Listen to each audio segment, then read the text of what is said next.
नमस्कार दोस्तों। देखिए दोस्तों, जो आज का चैप्टर है हिस्ट्री सेक्शन में, वो इसमें आपको बाबर के बारे में पढ़ा दिया जाएगा। ठीक, मुग़ल काल की शुरुआत कब हुई थी, बाबर के बारे में आपको अच्छे से डिटेल से पढ़ा दिया जाएगा। और जो बाबर के PYQ जिससे क्वेश्चन बनते हैं उसे भी आपको बता दिया जाएगा।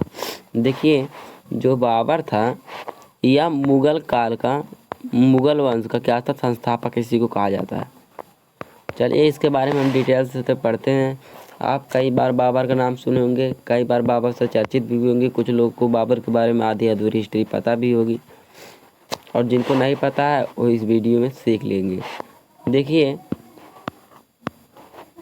क्या है, पहली आपकी जो हेडिंग है, देखिए मुग़ल वंश का पहला शासक। ठीक, मुग़ल वंश का पहला शासक किसे कहा जाता है, बाबर को। ठीक, मुग़ल वंश का पहला शासक किसे कहा जाता है, बाबर को ही कहा जाता है। देखिए यह क्या था, यह बहुत ही जाबाज नेता था, बहुत ही जैसे जाबाज सैनिक था। ठीक, इसका जन्म जो हुआ था वो फरगना घाटी पे हुआ था।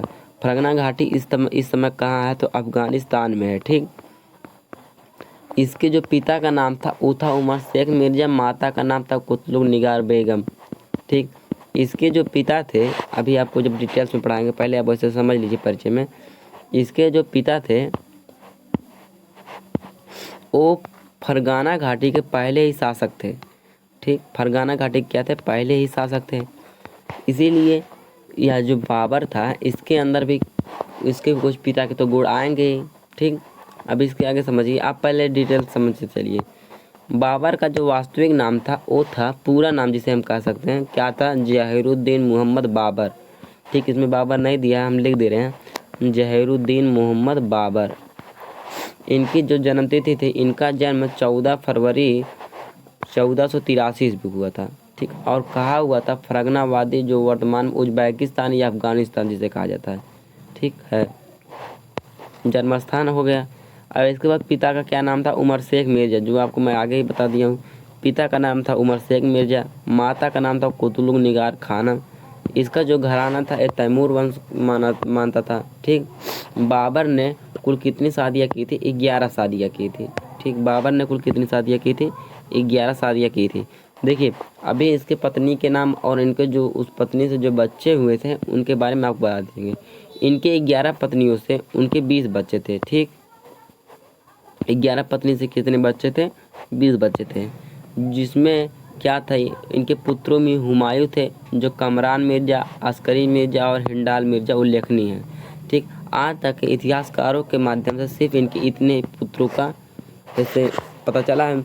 और कहा जाता है, इसके बाद जब वीडियो मैं हुमायूं पर बनाऊंगा उसमें बताऊंगा, जो हुमायूं था ना ये बहुत सीधा और शांत स्वभाव का रहता था।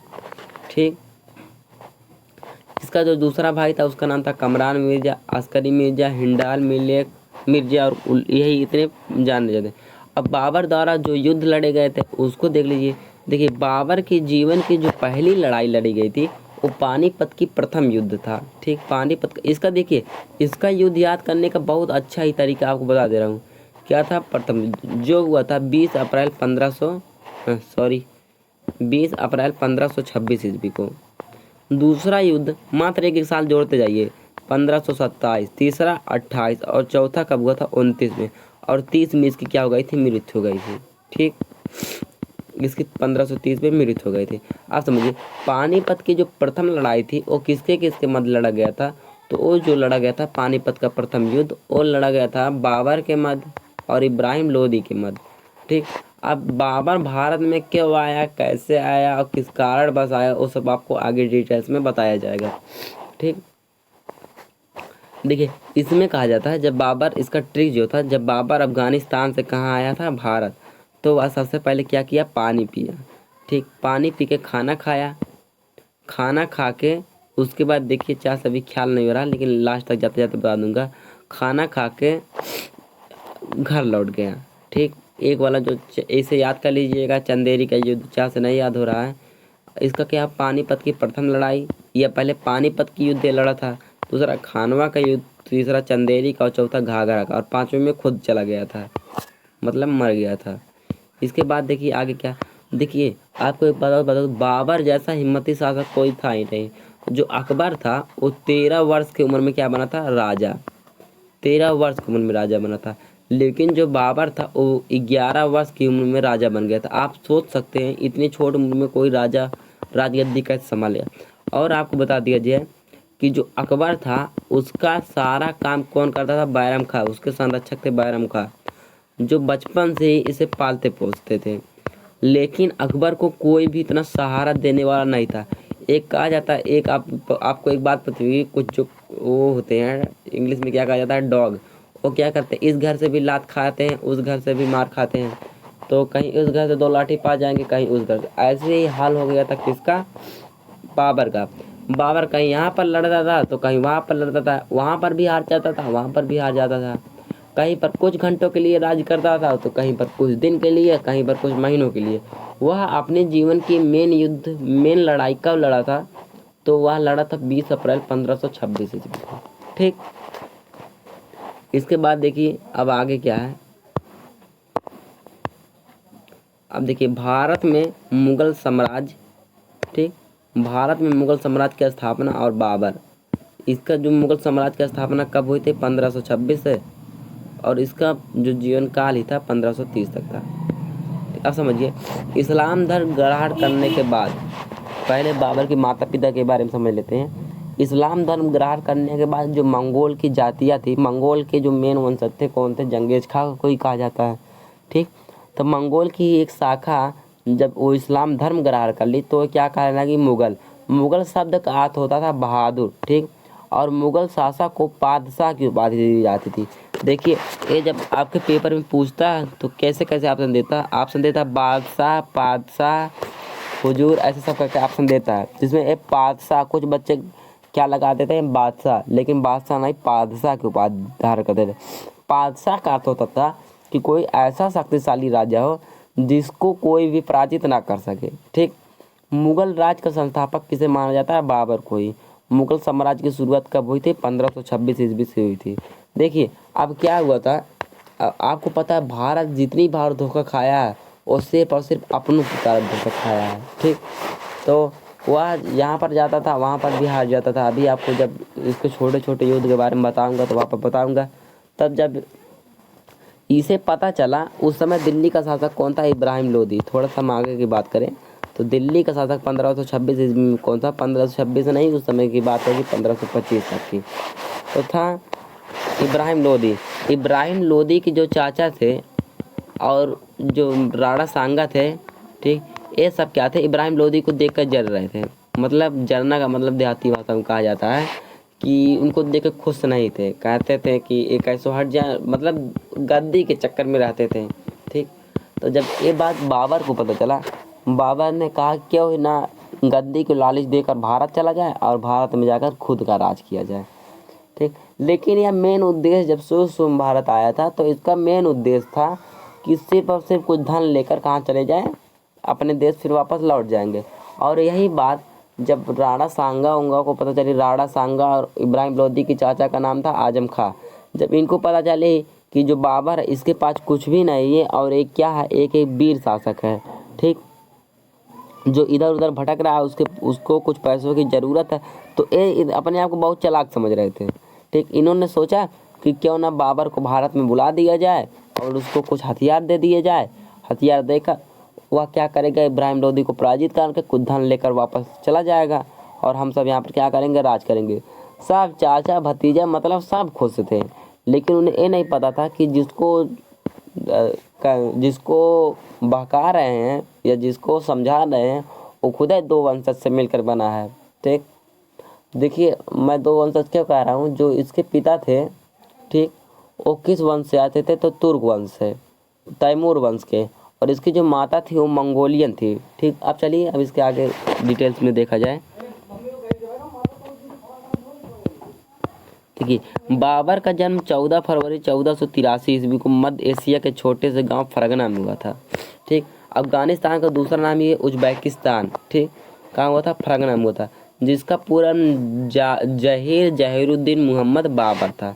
बाबर के पिता का नाम था उमर शेख मिर्जा, जो फरगना के खुदा शासक थे। फरगना क्या है, फरगना एक घाटी का नाम है और ये एक गाँव का नाम है। ठीक, तथा उसकी माता का नाम क्या था, कुतलुग निगार खानम।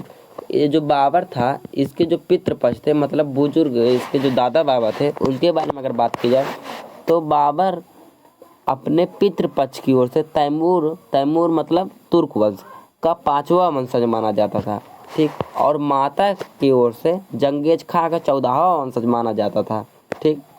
जंगेज खां अगर हम करें बात विश्व का सबसे निर्दयी शासक कौन था, तो जंगेज खां था, ठीक। कौन था, जंगेज खां था। जंगेज खां के 14वीं वंशज थी कौन, इसकी माता कुतलुग खानम। तो आप समझिए जो बाबर था ना वो तुर्कों और मंगोल, उसके अंदर कुछ तुर्कों के गुण थे और कुछ क्या था, मंगोलियन गुण थे, क्योंकि उसके अंदर दोनों का रक्त मिश्रण था, माता और पिता दोनों के।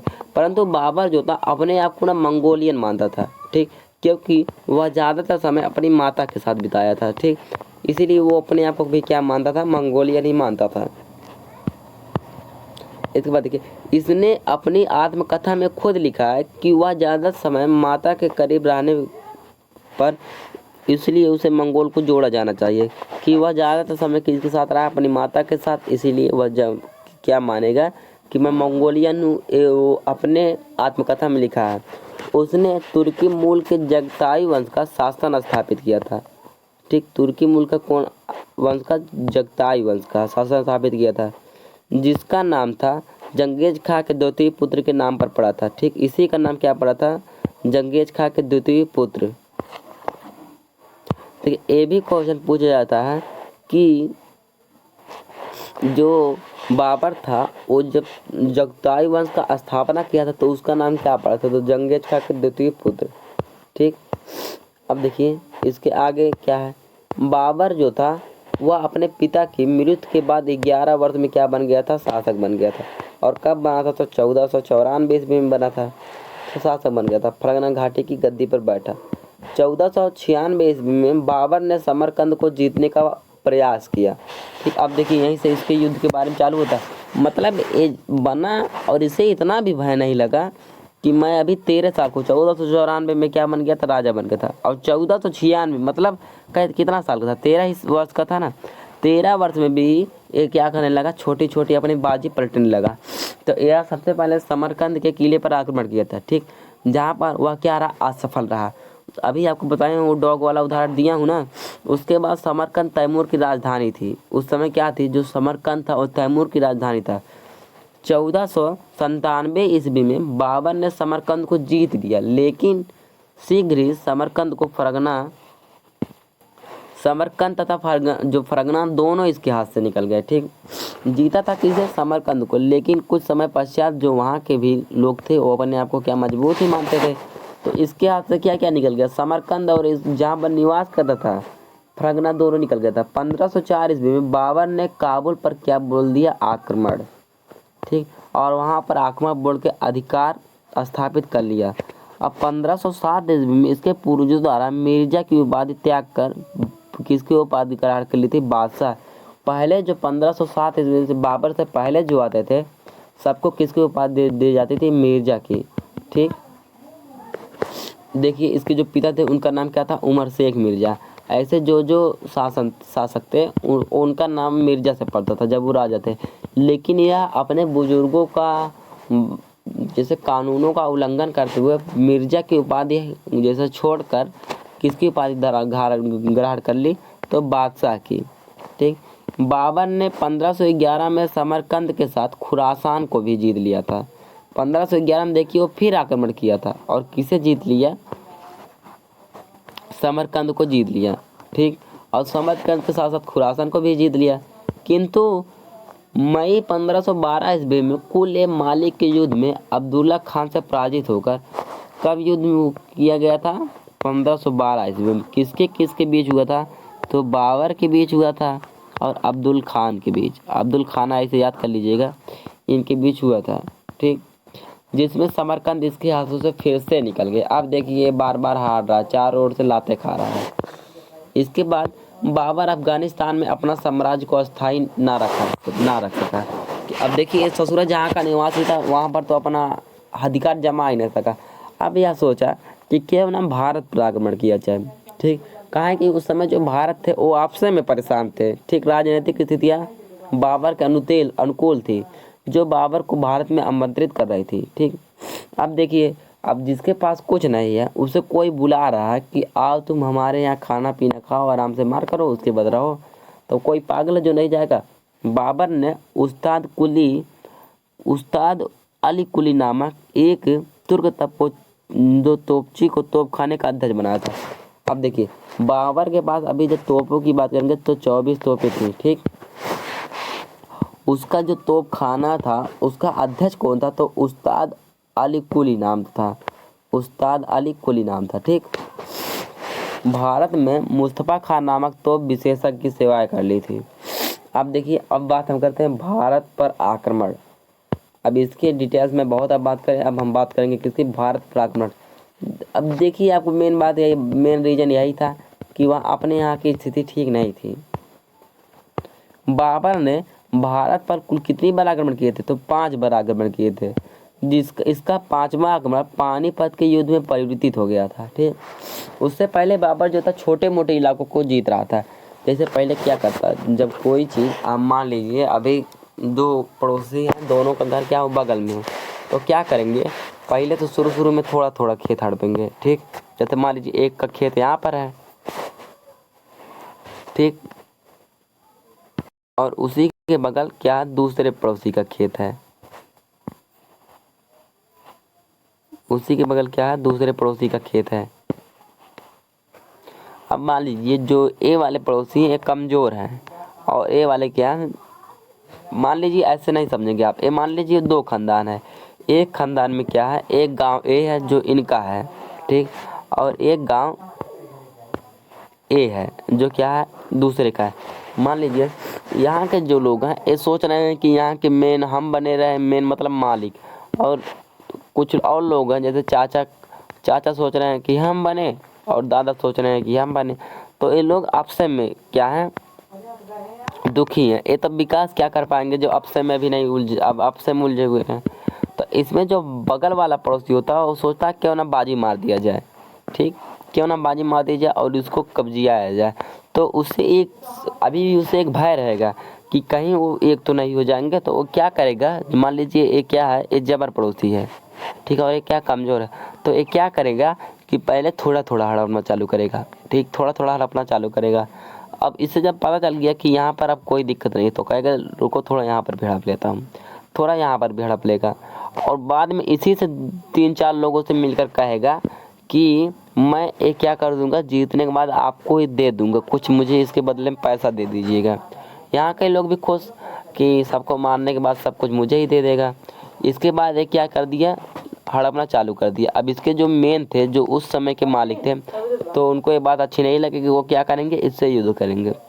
युद्ध करने में और जो इसके और भी घर वाले रहेंगे और इसको क्या कर देंगे, सारी बातें अपने घर की भेद को बता देंगे। मान लीजिए ए है, ए क्या है, बी है, सभी बात बता देंगे कि ये क्या करते हैं, ये लाठी नहीं चला पाते हैं, इनको भाला से बहुत डर लगता है, क्या करते हैं, पीड़ा नहीं सह पाते हैं, तो अपने घर का भेद बता देंगे कि हमारे यहाँ लाठी कुदार फरुए यहीं पर रखा जाता है। तो ये क्या कर लिएगा, आसानी से जीत लिया। मान लीजिए ये क्या हुआ, बी जो है जीत लिया, ए वाले का जीत लिया। अब आगे चल के क्या हुआ, जो अब बात की जाए कि अब मान लीजिए दादा का तो काम खत्म, अब बचे इसके 4 चाचा। अब चारों चाचा सोच रहे हैं कि वो सोच रहे हैं कि मुझे मिलेगा, वो सोच रहे हैं मुझे मिलेगा, और वो सोच रहे हैं मुझे मिलेगा, ठीक। तब यह क्या किया, जब इस समय जब मेन से बाज रहा था, जब पहले के आदमी थे, मतलब वो जब इनके पिताजी से बाज रहा था, तो इस समय इनके 3 बेटों को क्या कर लिया, मार दिया। उसी हमले में 3 बेटों को मार दिया, ठीक। उसमें जो सबसे जबर था उसे नहीं मारा, काहे कि उस समय इनके पास एकता नहीं थी, और 3 लोगों को मार दिया। अब बचे अकेले, तब बताइए क्या अब इनको दे देगा, सोचेगा जब मैं इतना मेहनत करके इतना सब जीत लिया हूँ, अब कुछ पैसों के लिए इसे सब दे दूँ, कहेगा यही तो अकेला बच्चा, तो कहेगा आजा तू भी आजा, और इसे भी क्या कर देगा, मार देगा। तो यही हाल होता है बाबर की कहानी में, बाबर भी यही करता है। अब देखिए बाबर कैसे करता है, आप समझिए।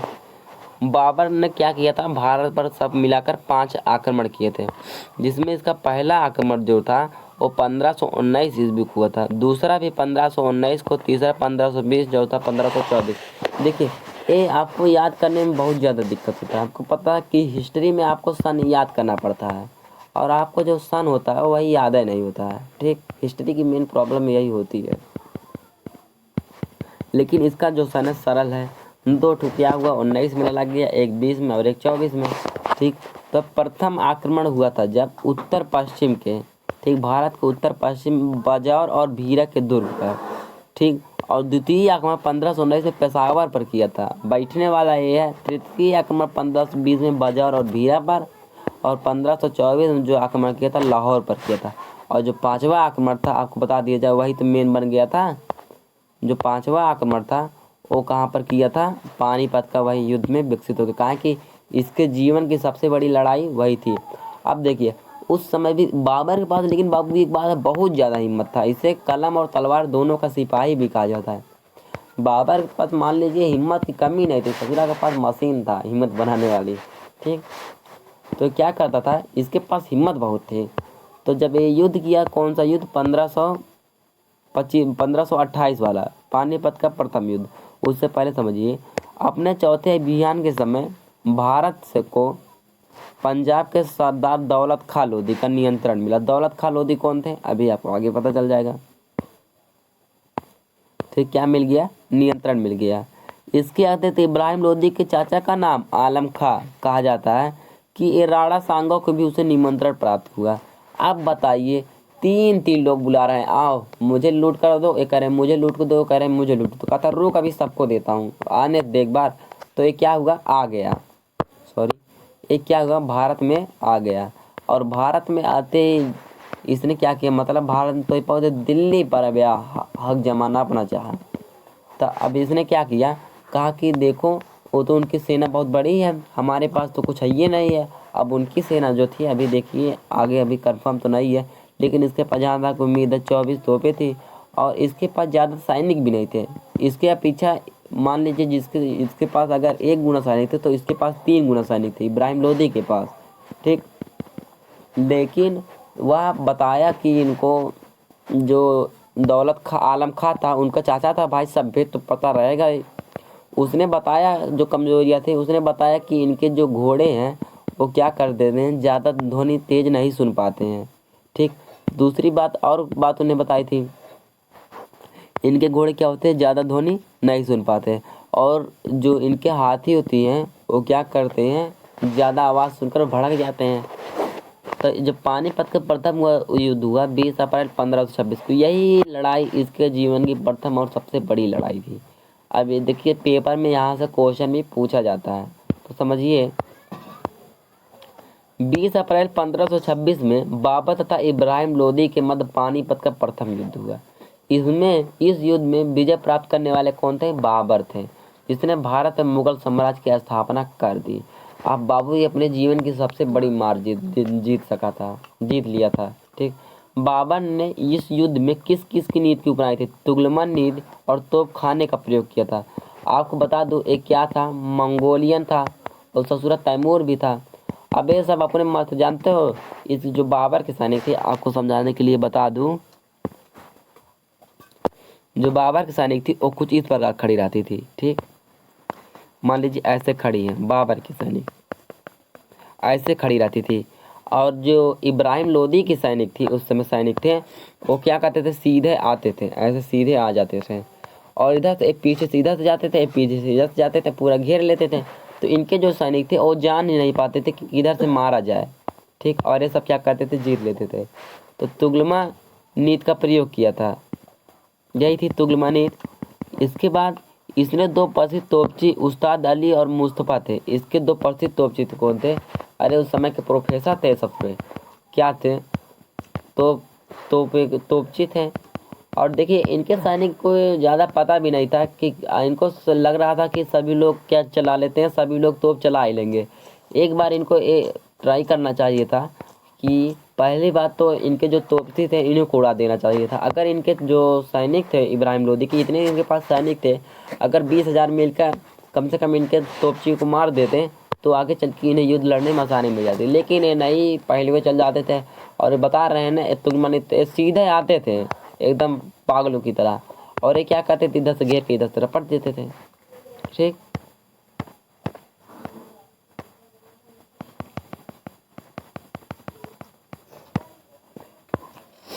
इसके बाद देखिए, जब बाबर अपने जीवन की प्रथम लड़ाई लड़ी थी, यहाँ पर देखते हैं भैया कुछ लोग 10 पास कर लेते हैं, मिठाई बांटने लगते हैं, वो तो अपने जीवन की सबसे बड़ी लड़ाई जीता था। तो वह क्या किया था, चांदी के सिक्के को उपहार में दिया था। ठीक, चांदी को सिक्के को उपहार में देने के कारण उसे क्या कहने जाने लगा, कलंदर। ठीक, उसे किसकी उपाधि मिल चुकी थी, कलंदर की उपाधि मिल चुकी थी। वास्तव में पानीपत का युद्ध निर्णायक नहीं था, परंतु युद्ध उसके पश्चात बाबर के लिए भारत में साम्राज्य निर्माण का मार्ग प्रशस्त हो गया। बाबर यही सोच रहा था कि चलूँगा, कुछ पैसे इकट्ठा करके वहाँ से चलाऊँगा, लेकिन अब जाने लगा कि मैं जब यहाँ के सबसे माने जाने राजाओं को हरा सकता हूँ, अब ये सब क्या कर लेते हैं, अब यहाँ पर मैं अपना मुगल साम्राज्य का स्थापना करूँगा। ठीक,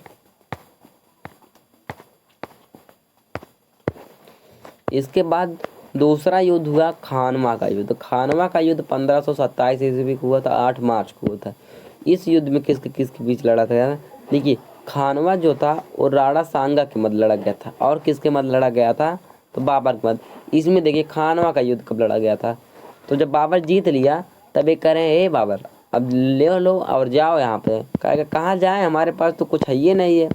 कहा मतलब यहीं पर रहोगे, कहा और कहाँ जाएंगे हम। कहा चलो तुम एक बार हमसे युद्ध कर लो, कहा आ जाओ फील्ड में।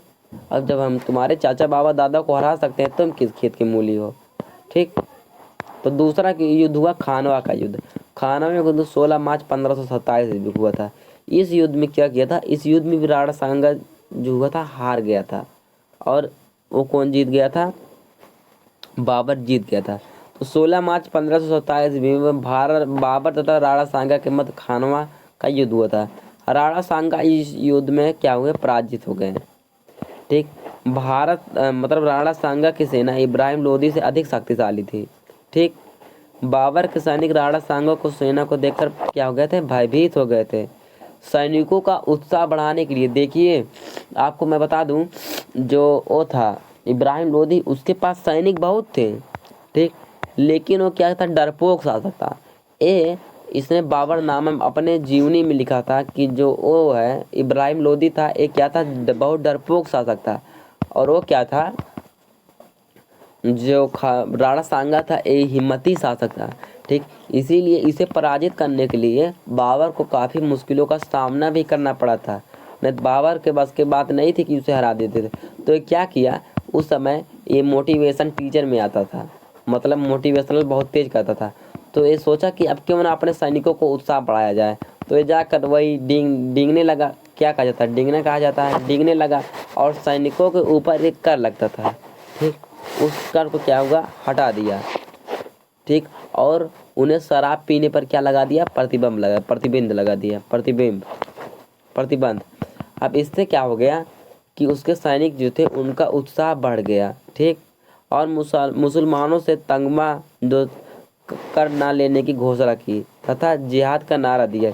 इस युद्ध को बाबर ने अपने सैनिकों का मनोबल ऊंचा रखने के लिए जिहाद धर्म युद्ध की संज्ञा दी। युद्ध में जीतने के बाद उसने गाजी की उपाधि धारण कर ली थी। ठीक, युद्ध से जीतने के बाद उसने किसकी उपाधि धारण कर ली थी, गाजी की।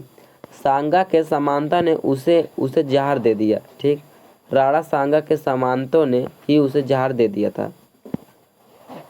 भारत में मुगल प्रभुत्व की स्थापना खानवा के युद्ध से ही चालू हो गया। अब वो सोचा कि आप कौन जीत पाएगा। इस तरह खानवा का युद्ध पानीपत का प्रथम युद्ध ठीक से अधिक निर्णायक सिद्ध हुआ। और इसके बाद हुआ चंदेरी का युद्ध। चंदेरी का युद्ध देखिए किसके बीच होता है, देखिए इसके बाद इसका तीसरा युद्ध कब हुआ था, चंदेरी का युद्ध। चंदेरी का युद्ध कब हुआ था, 29 जनवरी 1528 ईस्वी के बाद। इस युद्ध में क्या हुआ था, बाबर के मध्य और मारवाड़ के शासक मेदिनी राय के मध्य हुआ था। ठीक, इनकी जो 2 बेटियां थी, इनको क्या, इसके 2 बेटे थे, एक का नाम क्या था, हुमायूं, दूसरे का नाम कमरान। उनको दे दिया उपहार में, ले बेटा चखेल। ठीक, इसके बाद चौथा युद्ध हुआ घाघरा का युद्ध। अब बाबू इसकी उम्र भी काफ़ी बढ़ चुकी थी। ठीक, और इस समय क्या रहने लगा, काफ़ी बीमार रहने लगा। ठीक, इस युद्ध में क्या हुआ, 6 मई 1529 ईस्वी में महमूद लोदी और नुसरत शाह के संयुक्त सेना में बाबर के बीच घाघरा का युद्ध लड़ा गया।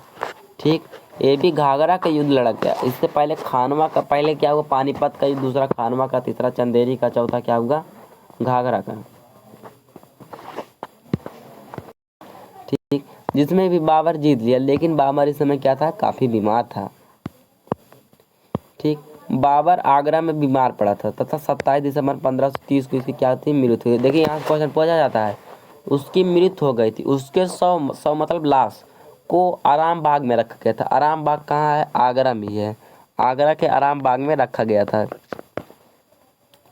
ठीक, जिसे बाद में काबुल में दफनाया गया था। ठीक, बाबर का मकबरा काबुल में है, काबुल में है, जिससे उसके पुत्र हुमायूं ने बनवाया था। अकबर का मकबरा कौन बनवाया था, बाबर का मकबरा तो बनवाया था उसके पुत्र हुमायूं ने। बाबर अपनी एक जीवनी लिखा था, जो किस भाषा में लिखा था, देखिए, बाबर संस्कृत, लैटिन, फारसी, तुर्की भाषाओं का ज्ञाता था। बाबर ने तुर्की भाषा में अपनी जीवनी लिखी थी, उस जीवनी का नाम होता था बाबरनामा। ठीक, बाबरनामा चगताई तुर्क में लिखी गई थी। इस पुस्तक का सर्वप्रथम फारसी में अनुवाद अब्दुल रहीम खान खाना ने किया था। अब्दुल रहीम खान खाना कौन थे, तो ये थे बैरम खां के पुत्र। जब ये अकबर वाली पाठ पढ़ाया जाएगा तो वहाँ पे बता उठेगा। ठीक, इसका सर्वप्रथम अंग्रेजी में अनुवाद 1826 ईस्वी में लीडेन एवं स्कर्निन ने किया था। ठीक, इसका पुनः अंग्रेजी में अनुवाद अंग्रेजी से फारसी में अनुवाद 1905 में मिसेज बेवरेज ने किया था। ठीक, इसके बाद देखिए क्या है, बाबर ने फारसी भाषा में कविता का संग्रह लिखा था, जिसे मुंबईया कहा जाता है, मुबैया।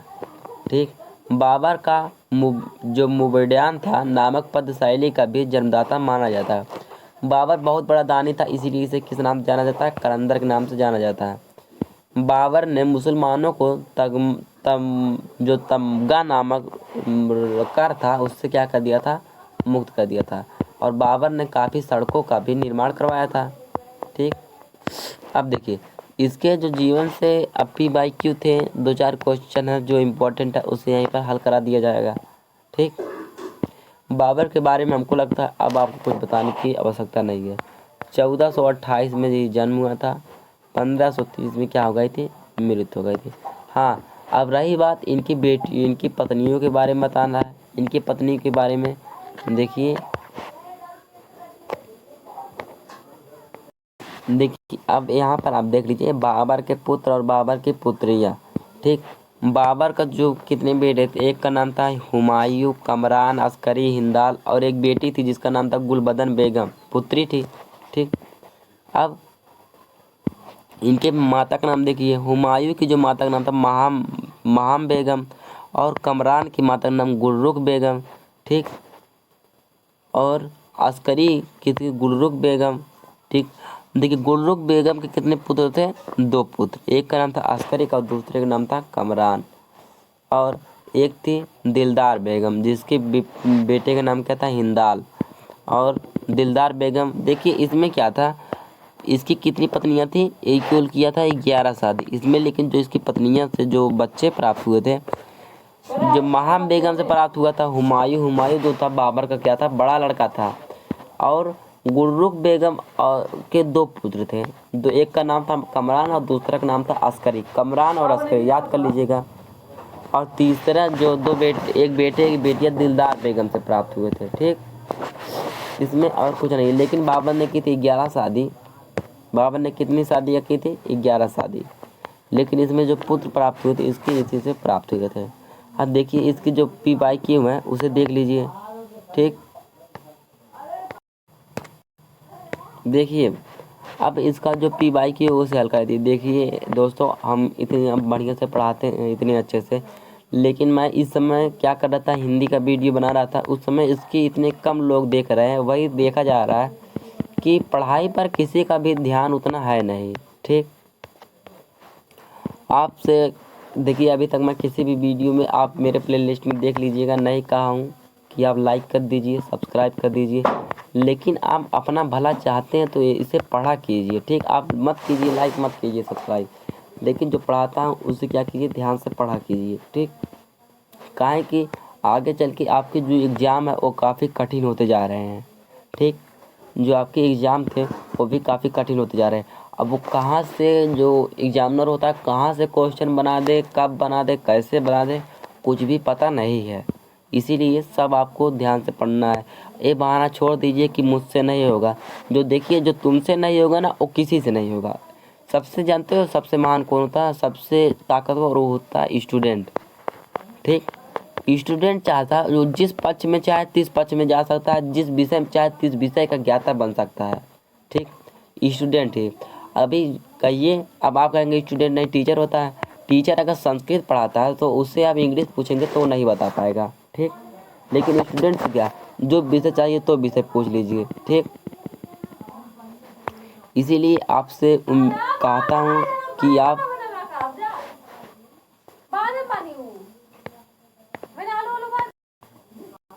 चलिए अब हम PYQ देख लेते हैं आपका समय नहीं नष्ट करते हुए। देखिए इसमें पहला क्वेश्चन था 1526 में बाबर ने किस शासक को परास्त करके मुगल साम्राज्य की क्या डाली थी? नींव डाली थी। ठीक, तो किस शासक को परास्त करके डाली थी? तो वो डाला था इब्राहिम लोदी को परास्त करके। ठीक, इसका कलर चेंज कर देता हूँ भाई आप सबके लिए। दूसरा क्वेश्चन है खानवा का युद्ध किस किस के बीच हुआ था? देखिए ये आपका क्वेश्चन NTPC में पूछा गया था। ठीक, खानवा का युद्ध किस किस के मध्य लड़ा गया था? तो बाबर और किसके मध्य लड़ा गया था? राणा सांगा के मध्य। ठीक, तीसरा क्वेश्चन है चंदेरी का युद्ध कब लड़ा गया था? तो आपको याद कराया था पहले बाबर क्या हुआ, आया पानी पिया क्योंकि थका हुआ था, फिर खाना खाया, फिर 4 समय कोई ट्रिक नहीं बताया था, उसके बाद क्या बताया था? घर चला गया था। ठीक, उसके बाद सन आपको बताया था ये 26 में लड़ा था, 1527 में, 28 में, 29 में। ठीक, अब जिस ऑप्शन में 29 हो उसे ट्रिक कर दीजिए तो आप उतने समझदार हैं ही। ठीक, पहला कब लड़ा? 26 में, इसमें लड़ा था पानीपत का युद्ध। फिर लड़ा 27 में, 27 में कौन लड़ा? खानवा का युद्ध। 28 में लड़ा था कौन युद्ध? तो लड़ा था चंदेरी का युद्ध। तो 28 वाला जो होगा उसे आप सही कर दीजिए 1528। तो 1528 देखिए इस ऑप्शन में, तो इसका कौन नंबर था? जगह C नंबर ठीक है। इसे मैं इतने डिटेल्स में इस क्वेश्चन को इसलिए बताया क्योंकि BPSC में पूछा गया है। ठीक, BPSC में जो क्वेश्चन पूछे जाते हैं उसे डिटेल्स से आपको पढ़ना जरूरी होता है। इसके बाद जो आपकी अगली बात थी वो है कि 1526 ईस्वी में बाबर ने किस वंश को शासक का परास्त कर मुगल साम्राज्य की नींव डाली थी? तो लोधी वंश को। ठीक, देखिए आपको अगर वंश नहीं याद होता है तो देखिए अंतिम में जिस शासक को परास्त किया था उसमें जो वर्ड जुड़ा उसी को, इसलिए किसे परास्त किया था? तो इब्राहिम लोदी को। इब्राहिम लोदी में लोदी आया है तो लोधी वंश को। ठीक, पानीपत का देखिए 2015 में पूछा गया था पानीपत का प्रथम युद्ध कब हुआ था? तो बताइए पानीपत का प्रथम युद्ध कब हुआ था? इसे आपको याद कराया था 1526 ईस्वी में हुआ था। ठीक, बाबर ने प्रसिद्ध तुगलमानीत का प्रयोग सर्वप्रथम किस युद्ध में किया था? देखिए क्वेश्चन दिखाई नहीं दे रहा है, इसके लिए मैं आपसे सॉरी चाहता हूँ। तो ये पानीपत के युद्ध में किया था। ठीक, ये देखिए UPPSC 2018 में पूछा गया है। आज के लिए तब इतना ही, धन्यवाद। फिर अगली वीडियो में बताऊंगा नहीं क्या बनाऊंगा, काहे कि हमको खुद ने कन्फर्म अगली वीडियो किस पर बनाया जाएगा, लेकिन जो पर बनाया जाए वो आपके एग्ज़ाम पैटर्न के लिए ज़्यादा से ज़्यादा ज़रूरी इसी पे बनाया जाए। और जिस पर आपको जो इसमें टॉपिक ना समझ में आया उसे आप कमेंट करके बता दीजिएगा, उस पर मैं दोबारा वीडियो बना दूँगा। ठीक, आज के लिए इतना ही, तो धन्यवाद।